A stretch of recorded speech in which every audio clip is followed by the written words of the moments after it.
The Ghost Who Couldn't Stop Sneezing. Timmy was home alone one rainy night when he heard a strange sound. Ah-choo! The lights flickered. Ah-choo! A door slammed. Timmy ran to the kitchen where he saw a ghost floating by the fridge holding a tissue. "Bless you," Timmy said, confused.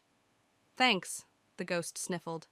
"I'm trying to haunt this house, but every time I get close to something I sneeze.